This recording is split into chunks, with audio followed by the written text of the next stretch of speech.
ప్రజానాయకుడు ఆళ్ల నానికి ప్రజలకు సేవ చేసేందుకు భగవంతుడు మరింత ఆయురారోగ్యం ఇవ్వాలని మేయర్ శ్రీమతి షేక్ నూర్జహాన్ పెదబాబు కోరారు. మాజీ ఉప ముఖ్యమంత్రి వర్యులు ఏలూరు శాసనసభ్యులు ఆళ్ల నాని పుట్టినరోజు సందర్భంగా శనివారం స్థానిక మున్సిపల్ కార్పొరేషన్లోని మేయర్ ఛాంబర్లో మేయర్ షేక్ నూర్జహాన్ పెదబాబు దంపతులు కార్పొరేటర్లతో కలిసి కేక్ను కట్ చేశారు.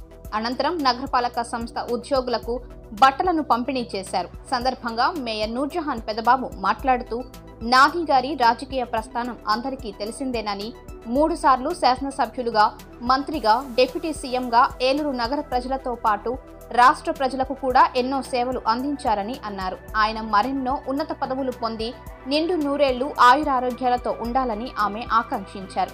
కార్యక్రమంలో కార్పొరేషన్ విప్ పైడి భీమేశ్వరరావు, కార్పొరేటర్లు గరికపూడి ఇమాన్యుయల్ జేకర్, సుంకర చంద్రశేఖర్, సబ్బన శ్రీనివాసరావు, జిజ్జువరపు విజయ నిర్మల రమేష్, మునగాల కేదారేశ్వరి జగదీష్, అద్దంకి హరిబాబు, కిలాడి జ్యోతి దుర్గారావు, జనపరెడ్డి, కనకశ్రీ రాజేశ్వరి కృష్ణ, మహమ్మద్ ఇలియాస్ పాషా, కోఆప్షన్ సభ్యులు నీతా విజయ్ కుమార్ జైన్ తదితరులు పాల్గొన్నారు.